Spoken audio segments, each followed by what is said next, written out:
Under this film of mud is one of the rarest marbles in the world. Grand antique marble, known for its striking black colour and white veins, can be found in only one quarry. And its location was lost for over 70 years, until this man set out in a kayak to find it. But today, the quarrymen have run into a problem. They're struggling to extract this block of grand antique, valued at almost $150,000. Bon, je suis très stressé aujourd'hui. Ça passe pas, le travail ça passe pas comme il faut. On a beaucoup de problèmes pour basculer cette banque. C'est una mauvaise journée, una brutta giornata.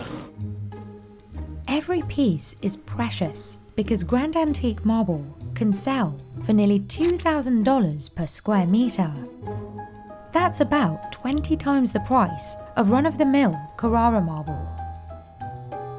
So why is grand antique marble so expensive?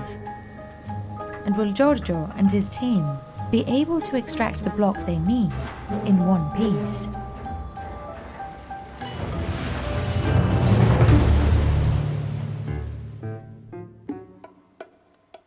In a quiet corner of France's Pyrenees Mountains, quarrymen are preparing to extract grand antique marble. Moi je suis carrier, donc comme tous les carriers, quand on sort le bloc, on le touche comme pour avoir vraiment la sensation de la relation entre moi et le marbre, comme on caresse une femme, par exemple. C'est le même sentiment à peu près. Grand antique is an ancient marble formed at least 66 million years ago, when a tectonic plate collision broke black limestone, which was then filled with white calcite. Due to this rich contrast between black and white, grand antique has been in demand among the elite since antiquity. The Romans quarried the marble from the Pyrenees for centuries, and over 1,000 years later, it was used in St. Mark's Basilica in Venice, as well as Joseph Napoleon's tomb. Donc là, c'est le petit pont qui servait à évacuer les blocs de la carrière dans une époque qui n'avait pas les machines d'aujourd'hui. Ils mettaient des blocs sur des chariots tirés par des veaux et passaient par là. But quarrying this marble ground to a halt nearly 70 years ago, and knowledge of its location was lost. In 2012, Giorgio Rivieri, a third-generation quarryman from Italy, vowed to locate it. J'ai dit, elle n'est pas disparue, la carrière ça reste, il faut voir à moins qu'est-ce que ça reste de cette carrière. He borrowed a friend's kayak and, with some family members, journeyed into the wild to where he suspected the quarry was. When Giorgio found the quarry, it was in disrepair. On n'a jamais su pourquoi ça a été abandonné. À mon avis, à l'époque, ils n'arrivaient pas à gérer l'eau quand il pleuvait beaucoup. Avec les pompes, les machines qu'il avait à l'époque, ils n'arrivaient plus à gérer l'eau. Nous, aujourd'hui, l'hiver, on est en difficulté, même avec les pompes qu'on a, on est en difficulté à gérer l'eau. Donc, je crois qu'à l'époque, ils ont décidé d'abandonner. Giorgio went straight to work. He got a permit to drain the water and remove only the necessary vegetation. Then he purchased operating rights and officially opened the quarry at the end of 2014, reintroducing grand antique to the market. Today, Giorgio and his team have selected a high-grade block they believe could sell for almost $150,000. But extracting it is proving anything but simple. Normally, workers tuck large rocks and metal cushions between the block and the mountain. Then, using excavators, they try to tilt the marble gently to dislodge it. But today, things aren't going to plan. Every unsuccessful push breaks the precious marble, but it still won't topple. On a des matériaux très prestigieux, mais à la fin, c'est très difficile aussi de les extraire. Giorgio extracts only when he receives an order from a customer, so a day like today affects his bottom line. La productivité, c'est moins de zéro, on est à moins aujourd'hui, et c'est comme ça, c'est la difficulté de ce type de carrière. As is the case with all the marble he extracts, Giorgio anticipates that half will break off when it hits the ground. This waste is written into the price, but since he only quarries a limited quantity, it's crucial that the other 50% is top quality. If it is, Giorgio can charge full price. Giorgio's permit limits him to extracting 1,200 metric tons of marble a year, because small quarries like this would run out of marble if they were overexploited. But he says he never reaches that amount for another reason.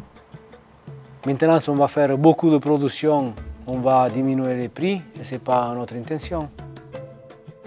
It's a concept called artificial scarcity, something other luxury industries rely on. Take fashion brands like Nike or Supreme. Instead of simply producing more of a certain item to meet demand, they create limited editions.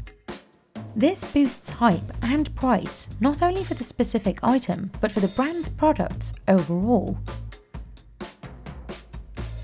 This year, the quarry produced 850 metric tons of marble, 350 short of what it could have extracted. Beyond supply and demand, the price of a slab of grand antique marble comes down to two main considerations: its size and the quality of its pattern. The priciest blocks have an even balance between white and black. If the marble is too black or too white, it loses value. These particular blocks were purchased at the highest price point by luxury brands, so Giorgio is paying special attention to the patterns. If the colour balance isn't worthy of the highest price point, the team cuts it into smaller blocks with more impressive veining. David, ça sera, il faudra refaire encore le cupola. Ça, c'est pas trop intéressant. Donc, il faut essayer 20 cm. On regarde de ce côté. Ici, ça rentre encore un peu plus la tâche. They'll make less money from a smaller block, but the quality control is essential to maintaining Grand Antique's premium reputation. On travaille avec la nature, on peut avoir un joli front que l'on voit d'avant, derrière ça peut avoir un défaut qu'on ne le prévoit pas, donc ça change un peu tous les prévisions. Giorgio's main markets are the United States and China. He says American buyers prefer large, high-grade blocks. Chinese buyers, on the other hand, are happy to order smaller pieces. But he also sells small quantities to locals, like Jean-Jacques, a sculptor. Today, Jean-Jacques is selecting a grand antique block for a sculpture for his son. Et quelle typologie de bloc vous désirez? Un bloc plutôt veiné blanc et noir, plutôt linéaire? Plutôt linéaire, oui. Plutôt linéaire, okay. Et plutôt en hauteur. Plutôt serré mais long. Voilà, plus haut que large. Ok, ouais. Ok. Donc ça, on le choisira ensemble.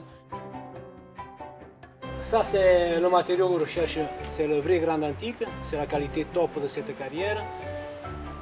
Et bon, c'est la qualité qui a la plus de demande. Ouais, But Jean-Jacques ends up selecting a different piece, a narrow but thick block with linear veining. Après, si tu choisis celle-là, je te fais un bon prix, hein, c'est un bon prix. Mais c'est le bloc bon pour toi, ça. Oui, pas un prix touriste. Pas un prix touriste, c'est un prix d'artiste. Another one of Giorgio's local clients is Xavier Marquier, who runs La Maison des Cailloux, a workshop in Cap-Vert, France, that creates marble products. Oui, alors quand on arrive avec des matériaux comme le grand antique, qui est un matériau historique français, de suite, le client est sensible à cet argument et il sait qu'il achète un petit bout d'histoire de France. The workshop specialises in Pyrenees marble. Alors dans le Grand Antique particulièrement, on recherche une homogénéité des veinages. Si on se retrouve avec une grosse poche noire dans un côté ou si vraiment le bloc est disparate, ça ne va pas être très joli à la mise en œuvre. This grand antique fireplace panel is nearly complete. The edges have been curved to the client's specifications, and it just needs some cleaning up and polishing. La Maison des Cailloux products can cost as much as $31,620 per cubic metre, with the higher end reserved for the best quality grand antique. That's partly because Xavier can't use all the marble he buys from Giorgio. Entre les deux, il faut compter la perte de sillage, il faut compter les temps de mise en œuvre, d'usinage. Donc oui, effectivement, ça peut paraître cher comme ça, mais ça reste des prix qui sont assez corrects. Et puis, And while he wouldn't mind if it was cheaper, Xavier understands Giorgio's limited extraction strategy, especially because overproduction can risk the future of the quarry. on ne sait jamais ce qu'il y a derrière. Quand on descend chaque niveau, quand on ouvre, on élargit la carrière, on peut tomber sur une faille, une fissure, un changement de couleur tout simplement. Ça peut signifier la fin de l'exploitation. Losing access to Grand Antique would be a true tragedy for Xavier because he says his work gives him a sense of purpose. C'est intéressant de prendre la suite de ces gens-là qui ont travaillé dans ces carrières et aujourd'hui à nous de construire les châteaux modernes de nos générations futures du XXIe siècle, on va dire. Back at the quarry, Giorgio and his team have returned their attention to the problematic block. They've changed their strategy, adding hydraulic pistons to the mix. And 2 days later, their work has paid off. With one final push, the block is free. But the result isn't ideal. Only 20% of this 140 metric ton Grand Antique block can be sold as premium marble. Donc la quille elle est tombée, après 3 jours de travail très difficile et très dur. Le rendement il était ici là, à voir comme ça un peu difficile. Ça c'est un petit morceau qui vient de cette banque. Donc on va bien sélectionner après dans les gros blocs le blanc et le noir. Ça sera de très bonne qualité. In the end, he was able to sell this block for $65,000, less than half of what he'd hoped for. La demande pour le Grand Antique, on a vu les 2-3 années arrière qu'elle était bien plus forte que cette année. Cette année, on a eu un arrêt pas mal. Depuis le mois de janvier, le marché s'est bien bloqué. While workshops like La Maison des Cailloux intend to keep buying and selling Grand Antique, the market for the marble does fluctuate. But Giorgio and Xavier think that regardless of fluctuations in supply or demand, Grand Antique will always be a luxury marble. C'est vraiment juste une merveille, quoi. Le veinage est vraiment approprié à cet esprit de grandeur.